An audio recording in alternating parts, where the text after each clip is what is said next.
est visé par des dizaines de plaintes pour des faits de violence, viol. Un séisme dans l'industrie du rap, dont l'une des dernières secousses remonte à il y a quelques jours. Avec une énième plainte, cette femme de 47 ans accuse le producteur de l'avoir violée en 2001.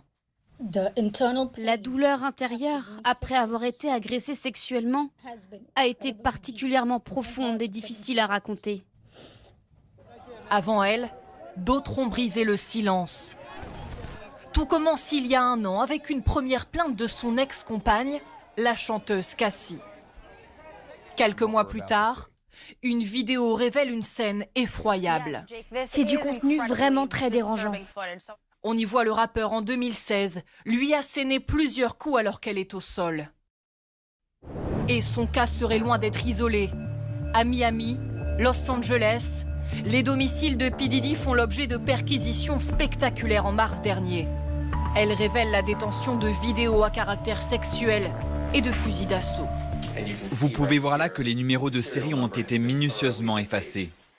Dans les 14 pages de l'acte d'inculpation, le parquet de New York accuse Sean Combs de racket, trafic sexuel et transport de prostituées entre États. Des faits liés à des soirées organisées dans les années 2000 dans des hôtels. Combs aurait planifié et contrôlé des performances sexuelles qu'il appelait freak-offs. Souvent, il les filmait.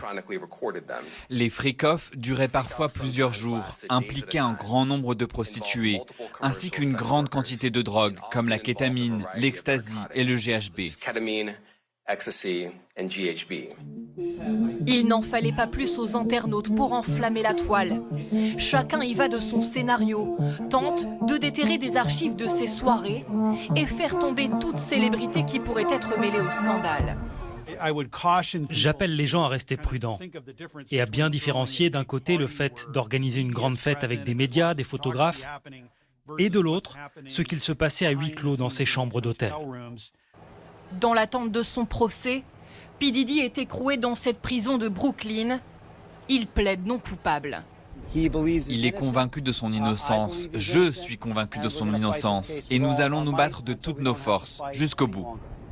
L'ampleur de l'affaire est telle qu'elle s'immisce jusque dans la campagne présidentielle. Les partisans de chaque camp se renvoient la balle sur une possible proximité de leur candidat avec le rappeur Donald Trump et même aller jusqu'à poster une photo de Kamala Harris avec P. Diddy avant de la retirer car il s'agissait d'un montage.